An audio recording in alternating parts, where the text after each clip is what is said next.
Nah, di video kali ini aku akan coba bahas tentang hidup tenang dengan filosofi stoikisme. So, buat kamu yang pengen tahu apa itu stoikisme, yuk simak terus video ini sampai habis.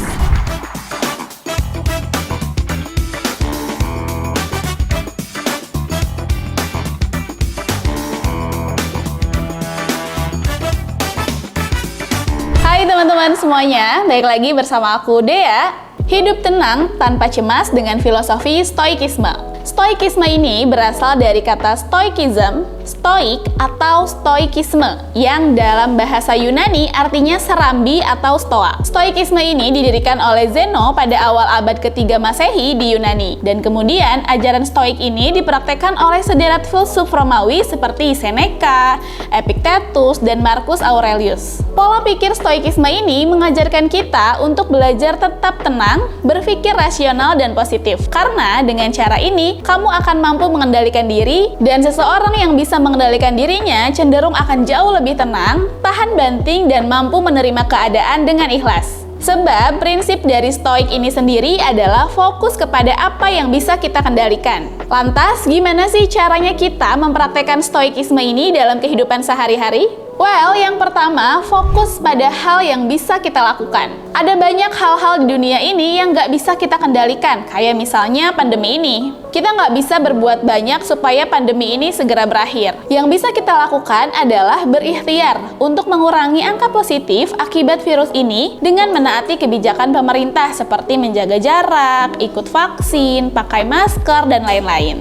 Kita nggak bisa memaksakan atasan agar kita bisa dapat promosi atau posisi jabatan yang lebih tinggi. Yang bisa kita lakukan adalah konsisten untuk bekerja keras dan mengeluarkan potensi yang terbaik yang dimiliki untuk perusahaan. Kita nggak bisa memaksa orang lain untuk beli dagangan kita. Tapi yang bisa kita lakukan adalah dengan memberikan pelayanan yang ramah kepada konsumen. Dari semua contoh yang ada, dapat disimpulkan bahwa seorang stoik akan lebih memfokuskan usaha dan proses daripada hasilnya. Sebab seorang stoik ini tahu betul bahwa hasil bukan dikendali dia. Dan kalaupun kita memaksakan diri untuk mengendalikan apa yang sebenarnya bukan ranah kita, maka kita akan frustasi, marah, dan kecewa ketika yang terjadi nggak sesuai dengan ekspektasi. So, di langkah awal ini, yang harus kamu lakukan adalah fokus pada apa yang bisa kamu lakukan. Kalau yang terjadi sesuai harapan, ya alhamdulillah. Tapi kalau belum, mungkin kamu bisa coba lagi. Mungkin memang belum sekarang, atau mungkin akan dapat yang jauh lebih baik. Seorang stoik gak akan mampu membuang energi untuk mengeluh.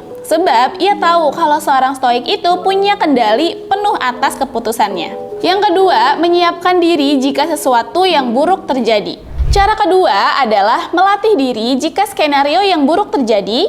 Kenapa para stoik melakukan ini? Karena mereka percaya bahwa di dunia ini sejatinya nggak ada yang abadi alias fana. Orang yang kita cintai sewaktu-waktu akan pergi meninggalkan kita. Barang kesayangan yang kita jaga juga sewaktu-waktu akan rusak. Atau bisnis yang sedang jaya-jayanya mungkin suatu saat akan gulung tikar. Para stoik selalu melatih diri untuk siap menerima hal-hal buruk yang akan terjadi seperti ini. Karena dengan begitu para stoik akan berusaha untuk menjaganya dan memberikan yang terbaik semaksimal mungkin. Hal ini membuat mereka menjadi orang yang sangat menghargai waktu dan juga keberadaan. Yang ketiga, cintai segala sesuatu yang terjadi. Seperti yang dikatakan Epictetus bahwa berharap semesta akan membawa hal-hal yang kamu inginkan, maka yang akan didapatkan nanti justru adalah kekecewaan. Ya, dunia ini isinya nggak melulu soal cinta, kasih sayang, dan kebahagiaan. Kadang dunia ini juga penuh dengan ujian dan cobaan. Namun, justru dengan menerima segala sesuatu yang diberikan semesta, baik kebahagiaan dan ujian, akan membuat seorang stoik menjadi lebih damai dalam menjalani hidup. Karena bagi mereka, kesedihan dan kebahagiaan itu hanyalah debu, sama-sama fana yang nantinya juga akan hilang. Yang keempat, tidak merumitkan masalah. Nah, teman-teman tahu nggak, kalau seorang stoik ini paling anti banget memperumit masalah. Ya, karena mereka tahu hidup ini pasti bakal ada masa-masa sulitnya. Jadi, mereka berprinsip untuk mengambil manfaat dan kebaikan di sepanjang proses kehidupan yang dijalaninya.